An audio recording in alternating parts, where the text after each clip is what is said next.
వాడు ప్రాణం కాపాడాలనుకో సార్ ఇవి నేను ఆలోచించాను. అయినా తప్ప తొందరపడ్డావు, నువ్వు ఆఫీసర్ చెప్పాలి కదా చెప్ప, నాకు ఆలోచన రాలేదు సార్. చెప్తే పోద్దంటే నా లోపల నిద్ర పట్టదు సార్. కాబట్టి చెప్పకుండా పోతే స్వేచ్ఛగా పోతే పోయినా సార్, తప్పు చేసినాడు, ఐఎమ్ సారీ సార్ అన్న. ఎంతనా నేను ఫీల్ కాదు, ఎందుకంటే బ్రతికేయడం కోసమైనా బ్రతికిచ్చిన ఆతృప్తుంది. కానీ ఆయన చాలా మంచివాడు రమేష్ సార్. తర్వాత ఒక హాఫ్ అన్ అవర్ లో మళ్ళీ మాకు సీక్రెట్ ఛానల్ ఉంటుంది, దాంట్లో రమ్మన్నాడు.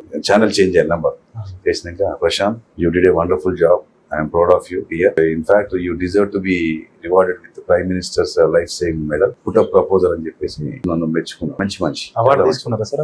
నేను తీసుకోలేదు, ఎందుకంటే పోలీసులు ఎట్లుంటుందంటే సిస్టమ్, ఆ అవార్డుకు తీసుకోవాలి అంటే నేనే అప్లికేషన్ పెట్టుకోవాలి, నేను ఇంద్రుడిని చంద్రుడిని గొప్పోని అని నాకు నేనే రాసుకోవాలి. నాకు అలా రాసుకోవడం అనేది నచ్చలేదు, నాకు అవసరం అని చెప్పి సైలెంట్ అయిపోయి I did not even make any attempt to get it. తృప్తి మాత్రం ఇప్పటికి మిగిలింది. ఇప్పుడు ఆ పిల్లోడు ఇప్పటికీ నాతో కాంటాక్ట్ ఉంది, అతని పేరు ఓదెలు.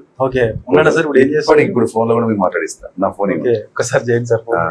ఇప్పుడు అతని తాత, అతని పిల్లలు పెళ్లి అయిపోయింది, పిల్లలు పుట్టారు, వాళ్ళ 2000 ఇయర్ లో జరిగింది సార్. 2000 almost 26 years. అప్పటికి ఆ పిల్లాడికి 13-14 ఏళ్ళు ఉంటాయి, 40+ ఉంటాయి. అతను ఉంటాడు, నాకు అప్పుడప్పుడు నాకు మాట్లాడతాడు, వాళ్ళ ఊళ్ళోకి వెళ్ళి నాకు కారప్పొడి పంపుతాడు, మామిడి పళ్ళు పట్టుకొస్తాడు. ఇప్పటికి అంటే ఆ అటాచ్మెంట్ ఇప్పటికీ. ఆ ఊర్లో వాళ్ళ నుంచి బెస్ట్ కాంప్లిమెంట్ ఏంటి సార్ మీకు అప్పుడు? అంటే మాకు ఒక హీరో లాగా వచ్చినావు సార్ అని అన్నదా ఏమన్నా? అప్పుడు హీరో దేవుడు అంటారు, దేవుడు లాగా వచ్చి కాపాడిన అంటారు. ఈయన ఓదెలు మల్లారావు అని.